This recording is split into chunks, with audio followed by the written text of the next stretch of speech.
Hello, Manitoba, and Happy New Year. Thanks for staying home tonight and tuning in to a truly Manitoba movie sponsored by Safe at Home Manitoba. I'm your moderator for tonight's Q&A. My name is Jonas Chernick. I'm a Winnipegger at heart, born and raised, though I technically live in Toronto now. I'm an actor and a screenwriter and a very frequent collaborator with the writer, director, producer, and editor of the movie you just watched, Mr. Sean Garrity, who you can see right now on your screen. He's the bald, Hello. attractive fellow with the facial hair. Hi, Sean. Hello. Several of the projects that Sean and I have collaborated on over the years are postered behind me. Um, I also am very excited to introduce the stars of I Propose We Never See Each Other Again After Tonight. Hera Nalem and Christian Jordan. Hey guys, how's it going? Hi. Hello. Welcome. Thanks for joining us. I'm sure people have a lot of questions about this movie and the process. I'm going to try and lead us through it. I've got so much I want to ask you. I'm going to jump right into it. And I'm going to start off by enlightening the audience about something that I'm sure they have no idea, something kind of exciting and different about how this movie was made. So most movies are made, the way they're written is there's a script and the actors are given the script and they memorize their lines and then they show up on set and a camera records them saying their lines. This movie, like several of Sean's films, was not made that way. Hera, how would you describe the process of how this movie was made? Oh, that I honestly, it's a very unique way of approaching film performance. I enjoyed it quite a lot, but every day is an adventure. You just show up and have fun. I enjoyed it a lot. The big challenge for me too, because in my experience, I suck at improv. I'm terrified of it. Even in school, I absolutely hated it. But then this opportunity showed up, and it's just like, oh, you get a really good opportunity to apply the listening aspect of acting, and it's a great surprise every time you do a scene with your scene partner and they're like throwing something new, and it's like so it's a great game. It's a great game of tennis, and it's very fun. So I mean the audience doesn't know this because you can't tell from watching the movie. There was no script for this movie. You did not see a script. There was no dialogue written, and in no scenes did you and Christian know what you were going to say or even what was going to happen in the scene. Is that an accurate sort of description? Pretty much, yeah. We literally we talked over some key points of a story. There's a storyline that we follow, so we have an idea of what we're going into. But in terms of what is actually going to be said in every scene, that's all up to us. So it's Wow. fun. Christian, have you? I mean, you and Hera both come from theater backgrounds, as all of us actors from Winnipeg have to in order to Yeah. survive. Theater, in many ways, is the polar opposite of improvisation. There's a long rehearsal period where you say the words millions of times, and then you essentially say the same words every single night on stage for weeks and weeks on end, sometimes months. This is very different. I mean, for you, what was that like, and what was your experience of improvising a film? I mean, initially, of course, it's a great, strange challenge, and you find yourself like, I don't even know what I'm saying right now. I'm just gonna. He said action. I'm gonna start talking. The main difference as we worked on, and even as you relax into it, is that you're never really given a chance to prep. You're never really focused on what's going to happen next. You're really focused on what has already happened because it's the only thing we kind of had to inform us. So, when we left a scene where maybe Hera and I are in a fight, or we've left it in kind of a weird way, that's what I'm carrying on into this next scene. I have no idea about whether it's going to be, a scene of reconciliation just yet. And so that doesn't factor into it yet. So it all becomes like this very like in the moment, kind of immediate reactions. There's only so much you can kind of prepare yourself for. That it was like a really, wonderful surprise that I think gives a certain kind of performance you couldn't get any other way. Well, it sure comes across that way, and the experience of watching it is that it feels extremely natural. And I know Sean, I want to ask you because you've made a number of films, some of them very scripted, others completely improvised. You've experimented with this process before. I guess you're not tired of it because we made that one 20 years ago and you're still interested in this as a process. What is it about the process of improvisational film that has you so excited? It's really it's just that I only have one idea. That's that's the only thing I can really think of it. Actually, what I love about it is that it forces my actors to really listen to one another while they're on set.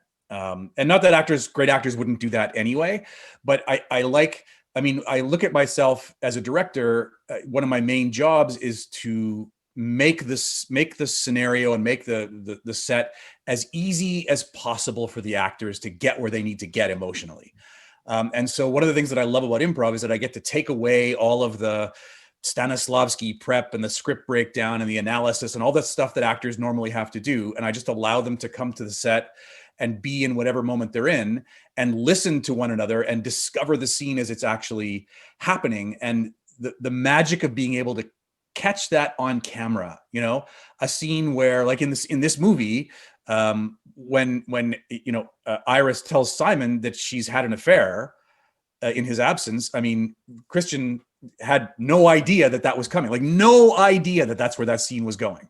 And you can see it on his face, and he plays it in this place that, I mean, maybe Christian can speak to it, but I mean, I think you kind of fall into a certain emotional state that is a reaction to that. And then you're there as an actor. You don't have to try and find it. You just land there. Well, I was going to ask Christian and Hera, during this process of making a film, I'd love to hear, I'm sure the audience would be fascinated to hear about an incident where something was revealed to you on camera, live in the moment, in real time, that you had to react to. Sean, you've just pointed at probably the biggest one for you, Christian. I mean, feel free to tell us about another one, but I think that's an interesting thing that actors don't get to experience that very often, and we as an audience don't get to see that. We usually watch an actor pretending like they didn't know what was coming, when in reality they've been rehearsing it for a while. So was that the biggest one for you in this film that kind of hit you? Was the most exciting for you? Yeah, there were a few, like when I found out that she had been married before. That I remember that one really stuck out to me because I had a really clear, or as you do when you start to get to know somebody, you have this idea of who they are, and something like that. Like I remember just like, oh wow, okay, and like let me take that in, think about what that, but like really altered my idea of who Iris was, for better or worse. But the big one, the affair one, especially because Sean had sort of crafted that scene in such a way that it was actually quite happy, and I had this goofy cake and I was having a lot of fun. And she starts crying, and so then I was like, okay, I'm concerned about this person that I care about. And it kind of like you just naturally have to go through all these steps. And so that shock was like, yeah, I was just like, I don't know what to say. I can't believe it. Simon can't believe it. And I know that in many of these situations, Sean, in his secret private outline that no one gets to see, he knows where he needs the story to go. So perhaps in that scene in particular, I'm guessing Sean knew that he needed your character to leave the apartment at the end of that scene. And I'm wondering, was that your instinct, or was that something that ultimately Sean had to kind of nudge you towards to get the scene he was looking for? Can you remember how that went out? Yeah, I do. I mean, part of it is that what we had kind of built into that point, and we had lots of conversations about Simon, was that there was this flight instinct, and so it checked out. But on top of that, the cool thing that I think we did was we would always shoot the whole scene kind of in one take. So it'd be a long take, much longer than you would see, and we'd have the whole chance to like work it out, and then that's where a lot of our reactions come from. I think usually, maybe I'm mistaken about this, but it was like relatively close, the shot as well. So you see a lot of it in the movie. And then we could go back and kind of hone in a little bit. I don't really remember with the run thing. We may have had to add that later, but certainly the instinct was there. Like it made sense for the character, absolutely. But yeah, I mean, there's still people there. I can't just like jump over a camera guy. And Hera, can you tell us about a time shooting the movie that something was thrown at you that you were maybe not expecting, or that you got to react to on camera? Well, yeah, I think for me, the biggest things were I know that the first time I heard Simon say that, he's been with like 30 people or so, I know that I didn't expect that. And I was just like, oh, okay. But for me, I think the biggest one was after Simon had left, I had no idea where the story was going to go. I remember coming in on set, I'm like, he's not around. So I guess I'm not seeing him today. And then we go on these random locations, and I was like, what is this? Is this a ghost story? What's happening? And then all the crew members would just like giggle and laugh. It's like, what is Hera thinking today? I had no idea. So I had to just come in on set with an open mind, and she's like, okay, I guess I'm seeing this new kid in this backside of this old dingy farm, and I'm supposed to like just talk to her, and she knows something. Like, it was just very, yeah, it was very interesting to live that life. Like, I was fully immersed as Iris in that moment, and uh to be with her on that and have that captured on camera, I think it was really fun. Yeah, and scary Yeah. all at the same time. Also, Is it- maybe, like, I don't know if this has been said already, but perhaps the audience has gleaned it, but we shot it chronologically. That was the other crazy thing. Yeah. Yeah. So everything, there was a total logic to everything, and we So were mo- just living. most movies are filmed way out of sequence. You show up on the first day and you're filming the last scene of the movie, and then the next day you show up and you're shooting a scene from the middle of the movie. That's how 99% of movies are filmed. You get to film it in order like this. So and that leads me to my next question. So the two of you, as actors playing these characters, you get to track the relationship as it grows and as it develops. And one of the keys to the success of this lovely movie is the chemistry that the two of you have, that we never doubt it for a second. It's very real. It's very honest and visceral. And I mean, how did that come about? At what point did you guys know? I'll ask you both. I'll start with you, Hera. But at what point did you know? Do you remember feeling a chemistry click with Christian? Because it doesn't always happen with two actors who are cast opposite each other, especially in romantic comedy. It's essential. Can you talk a little bit about that and finding chemistry with your co-star? Yeah, for sure. I know that for me, the big moment where I felt like, oh yeah, we're settled. Like, we found this groove, as was, I think, when we did the montage sequence, because we were just doing everything together, and then we're both in the same page of like, I don't know where we're going next. I guess we're going here. So, I think in the camaraderie there just kind of happened so organically, and again, it's because the chronological nature of the way we shot it, just it kind of worked in our favor. So, I so think you're so. talking about the quick bits of you guys kind of falling in love, Yeah. giving gifts and in the snow maze, and so you were actually out and about on these adventures together, getting to know each other in real life while you're experiencing all these things, and that's when you started to. That's great, Christian. I mean, what about you? I mean, when did you meet Hera? Did you meet her on the first day of shooting? I mean, did you meet her when you were pushing that car out of the snow? Had you had any rehearsal time before that? I mean, what was the connection between you guys? Yeah, I mean, I met her. I met her in a audition, and then after that, I don't remember really that we talked or spent much time together at all. And then we started shooting. And so the cool thing about the chronological aspect in regards to that is that I think you see us get to know each other because we were getting to know each other as the characters were concurrently. And so that really came across. And so it was that there had been a couple of days by the time we were shooting, a couple of weeks probably, until that montage was shot, which I really agree with her. And we were just, Sean really gave us the space and the time to get to know each other and to have these moments. So when we're sitting in the blanket fort and she throws a chip in my mouth and there's that real joy, that's just because we were, she was throwing chips at my face for 2 minutes. And finally we got it. And so there was a point there where Sean had shown me, I think, just sort of like a rough assembly, a rough cut of like maybe the first third or whatever it was. And that helped for me to click it too. Like, wow, look, we are having so much fun. This has really organically grown over the course of the couple weeks here. And that's, you mentioned your audition. So I want to throw it to Sean. You've made so many, you made many films, and I know that the audition process is usually pretty intensive, and you want to make sure casting is obviously the biggest part of directing. You have to cast the right actors. What are you looking for in an audition, Sean? What are you looking for from actors in an improvised film as opposed to a movie where you have a script written and they're coming in and reading scripted lines? What is it you're looking for in those auditions? Well, I mean, first and foremost, I'm looking for actors that are really interacting with their scene partners. So there was a moment, Hera came in, for example, and I was like, oh wow, this is a really interesting actor, and she's really good. But the moment that I said to myself, oh, that's my Iris, was there was a moment she had a scene with this guy, and I think she was confessing an indiscretion, a marital indiscretion, in the improvised scene that we were doing, and the guy kept turning his face away because he was trying to well up some emotion. And Hera at one point reached out and grabbed his face and just kind of said, no, I'm here. Listen to me. Talk to me. I want to know how you're feeling. And I was like, oh, well, that's her. I mean, that's exactly what I am looking for in an improv, is you want an actor that isn't just present with the other actor, but demands the other actor be in the scene with them. And so that was a moment where I was just like, cast.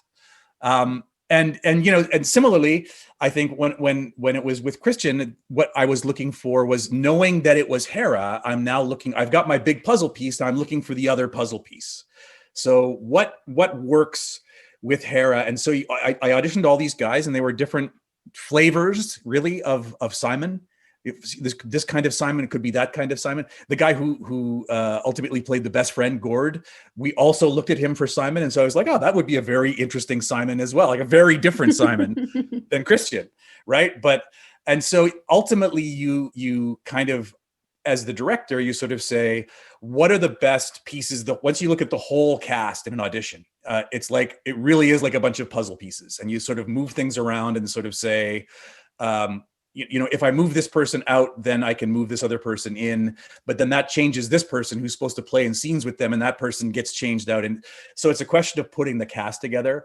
I really noticed when Christian and Hera were in the very brief audition that they did together, the electricity was there. And I made them audition back to back for a scene where they couldn't see each other's faces. And then there was a moment where they turned to each other in the kind of the heat of this scene, and you could just see it crackling.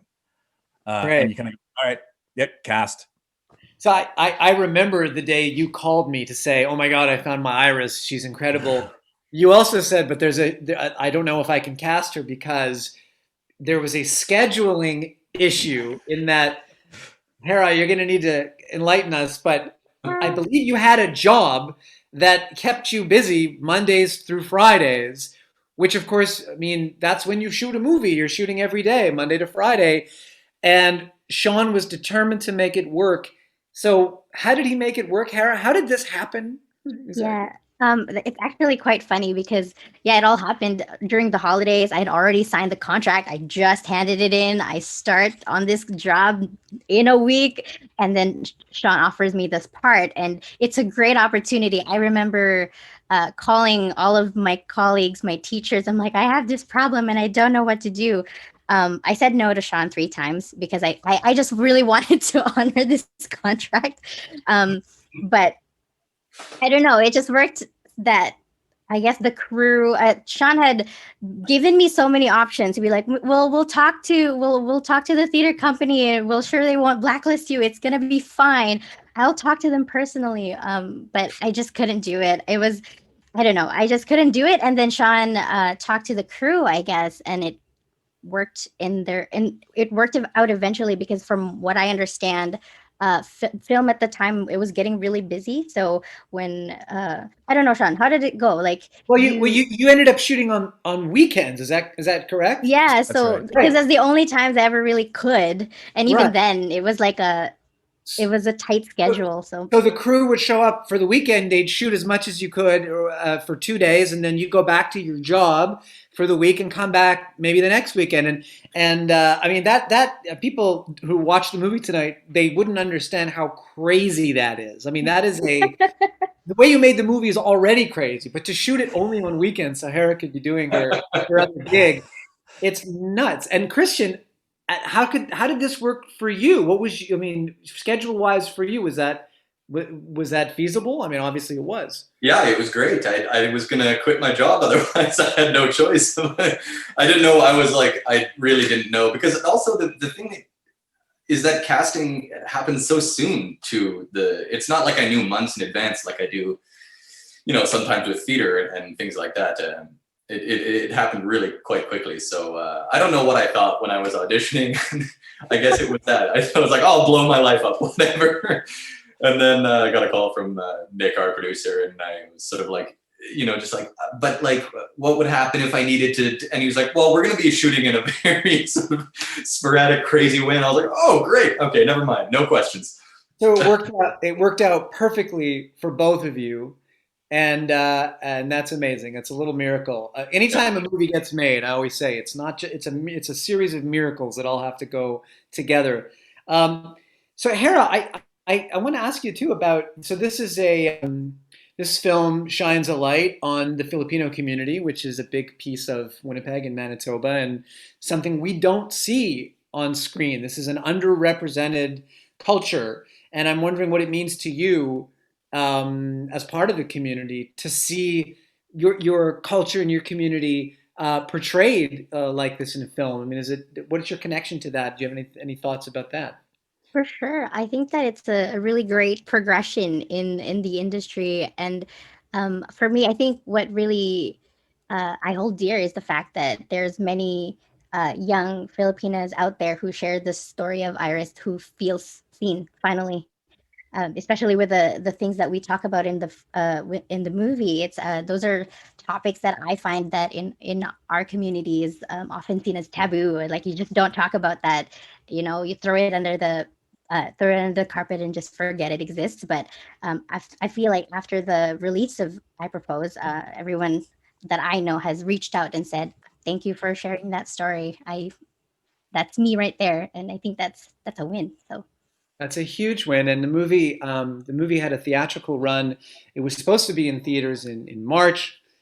Things happened. We pivoted, but the movie has just had the most incredible run in cinemas across Canada, playing in so many cities. And I know how audiences were limited, obviously, because of physical distancing. But what a success story! The film has been seen by more people in theaters than I think anyone would have imagined at this time. And Sean, where can people see the movie? I mean, some people just watched it at home tonight, and they're going to want to tell people about it because this is a movie that people need to see. So where can they find the movie now?